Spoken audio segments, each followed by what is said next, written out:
friends, welcome to this class. So we're going to paint this house, and then we have like lots of snow, so we're going to recreate snow with watercolors, which means we are going to use colors for the snow because there is no true white in nature. Everything is affected by light and shadows. So for us to show snow, we don't just leave it alone.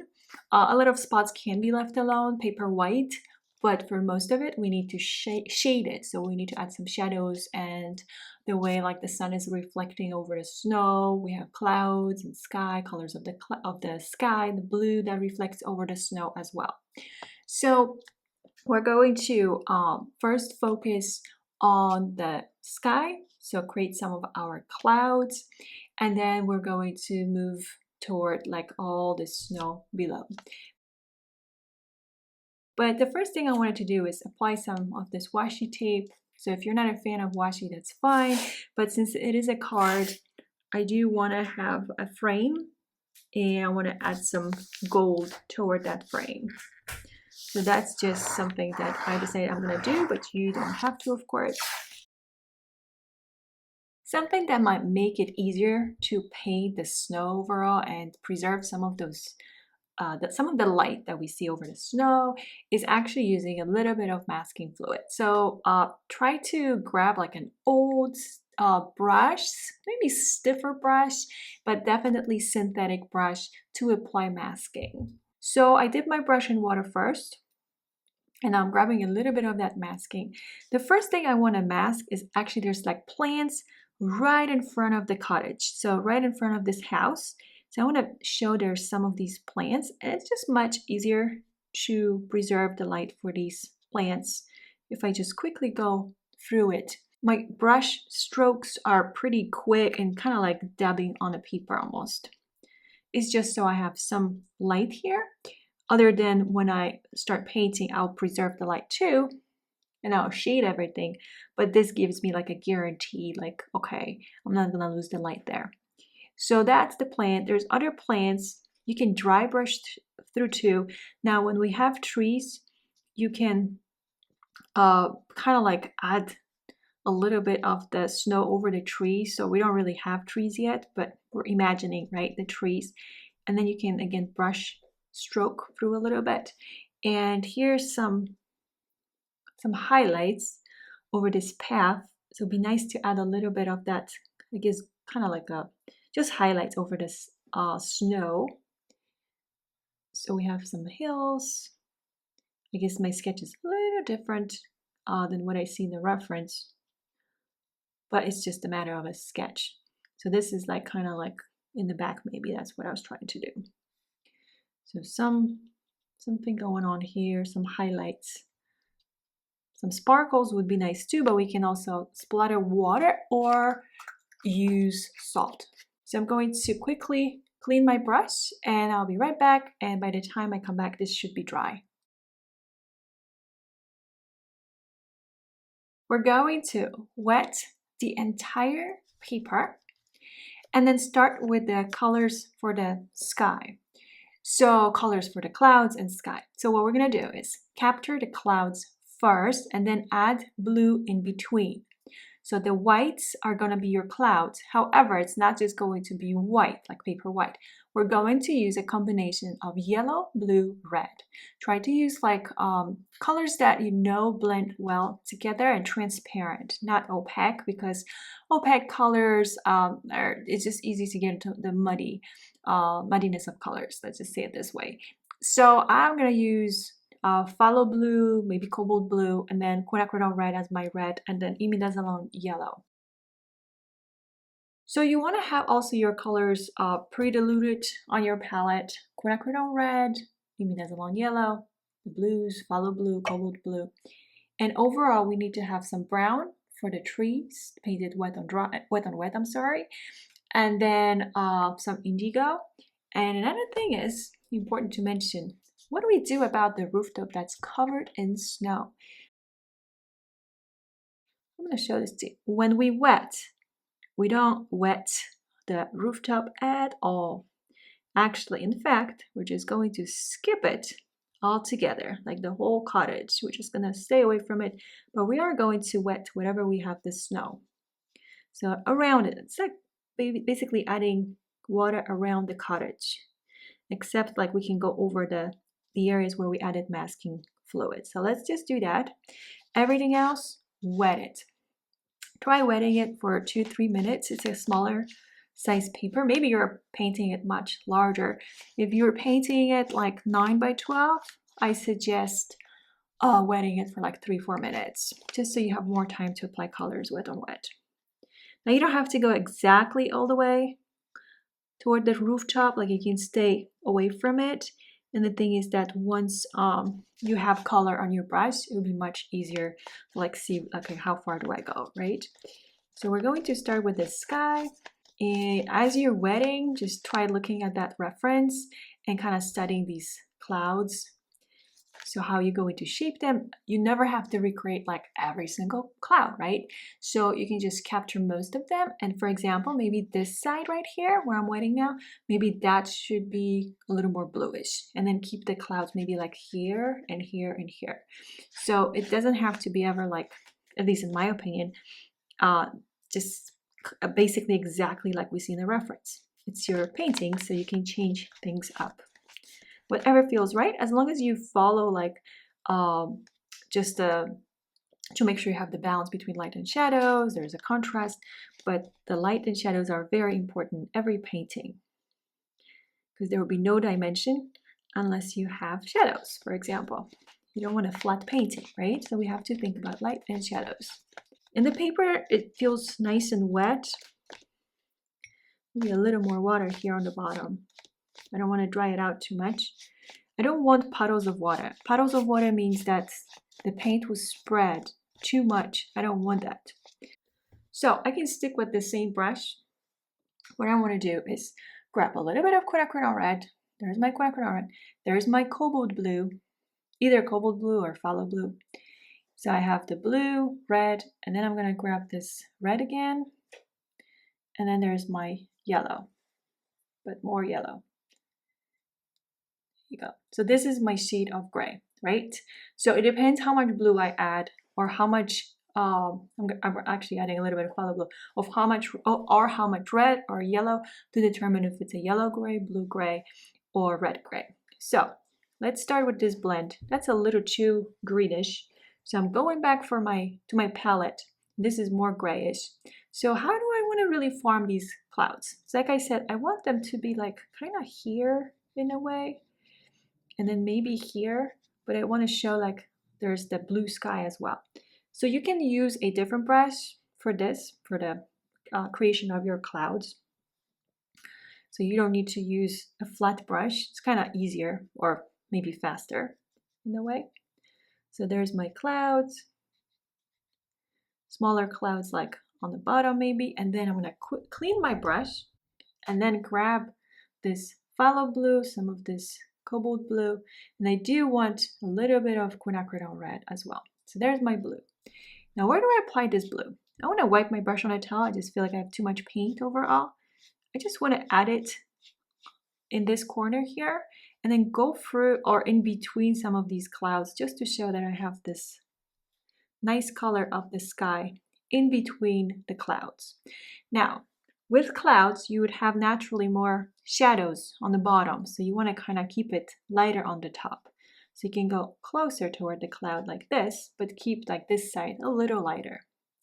The same thing like if we're going closer toward the house, I'm going to use the tip of my brush just so I can add a little bit of that sky.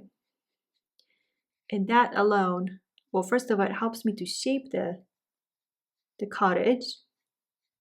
So now I have this cottage. And as you see, I'm not following really what I see in the reference, but the clouds, it's kind of just a general idea of it, right? And then clouds and sky.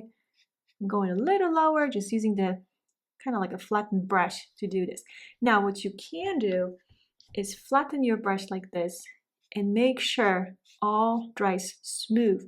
So go through it with a damp brush, but very gently, especially if you're using a flat brush. Just kind of like smooth the layer out, if that makes sense. Now, I'm not done actually with the clouds yet. So I'm cleaning this brush. I'm gonna grab my long quill, size 2. I wanna add a little more shadow underneath. So I need like a thicker paint, yellow, blue, red, the 3 colors. Something like this, actually more of that red. And I just wanna go back and add a little more shadow underneath some of these clouds. Just to create that dimension. Not too much, but just enough, right? Now what's happening here, I have a little bloom started to happen, but now I fixed it. No more bloom. That's because some of the water from the washi started to go down there. So what I need to do is use the paper towel and clean my washi tape. I want to quickly paint the snow here. So this is my cobalt blue, quinacridone red, maybe some yellow, right? Just like we painted the sky, the same colors, but you want to kind of find the areas that are gonna be much lighter. Now this is a path, it looks like a path. So I'm gonna keep that a little darker just to show there's a path. And overall, I'm gonna go through the areas where I have masking. You can make that green a little cooler if you want to by adding a little bit more of the yellow. I'm wiping my brush on a towel, and I don't want to fill the whole thing with the color. I want to show there's some whiteness too.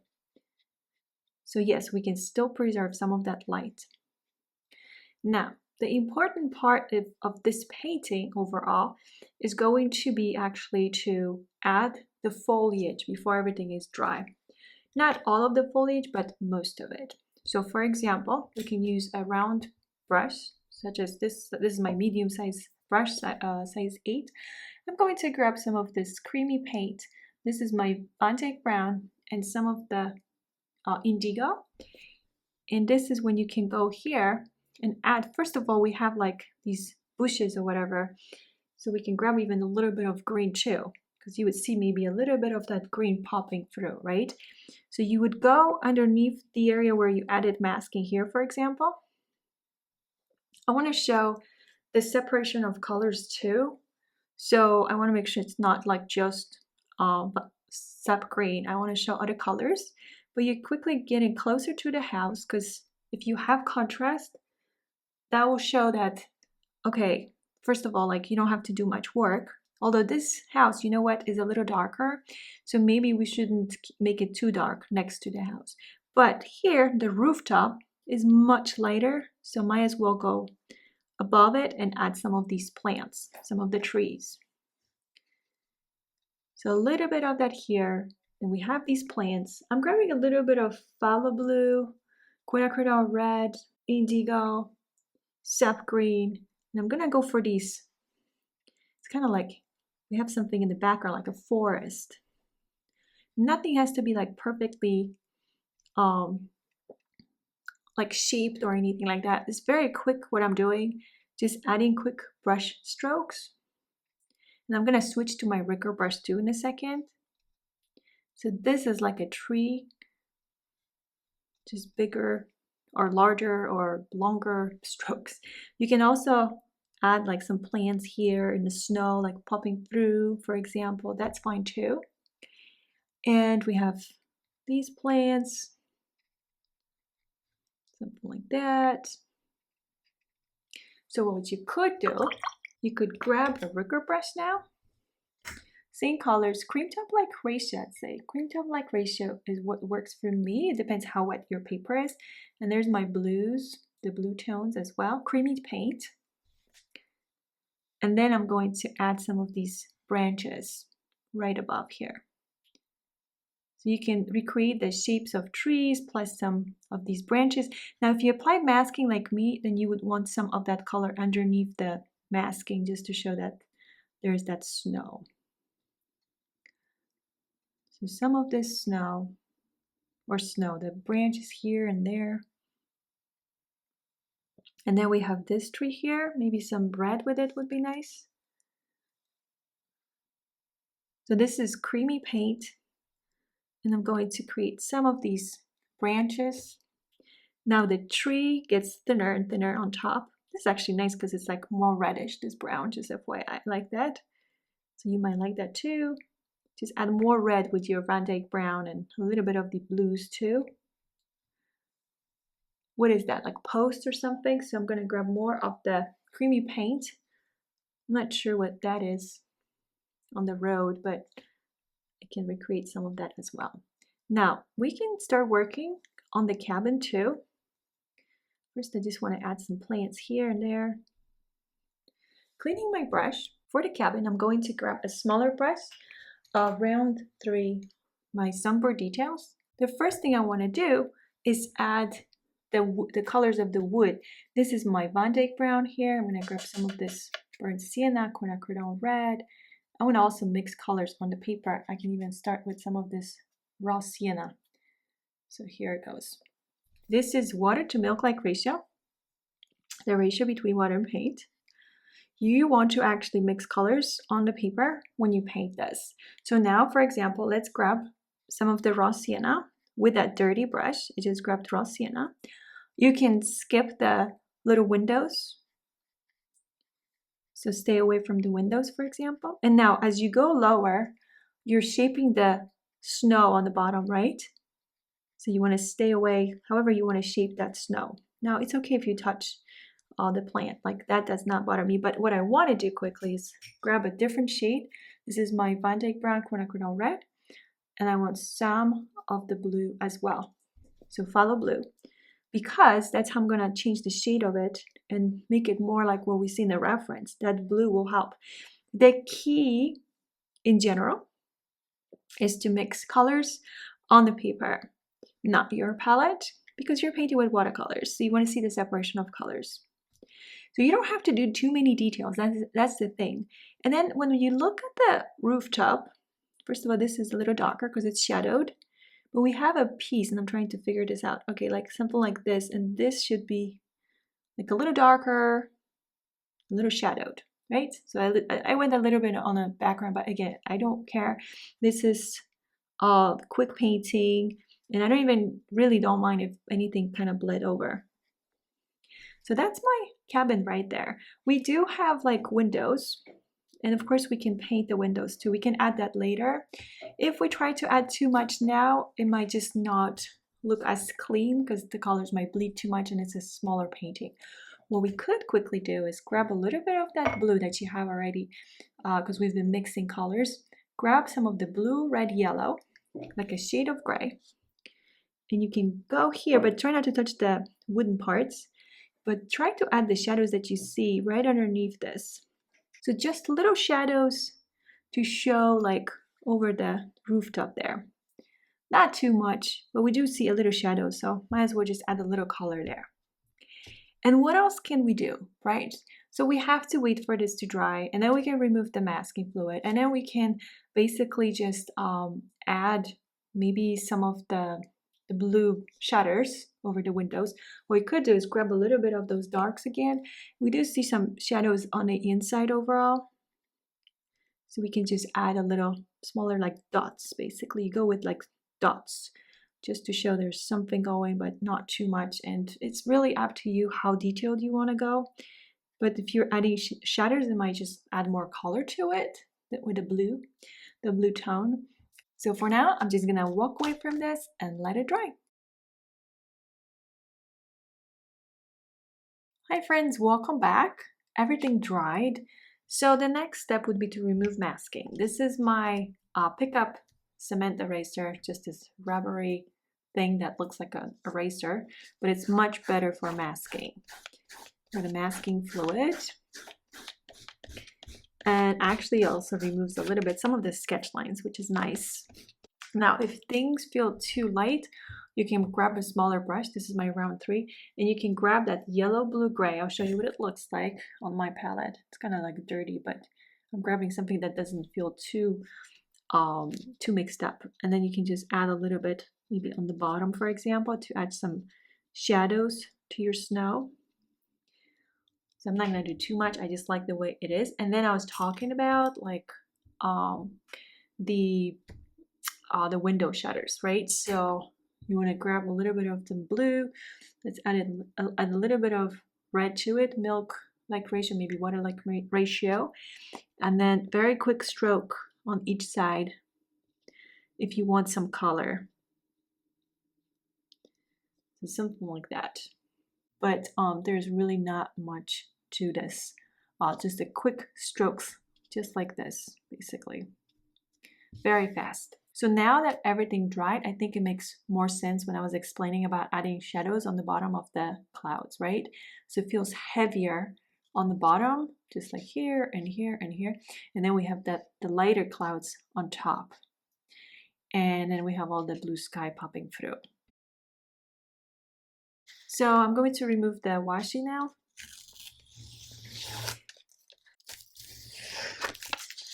So there's our card. So thank you so much for your time, and please let me know if you have any questions.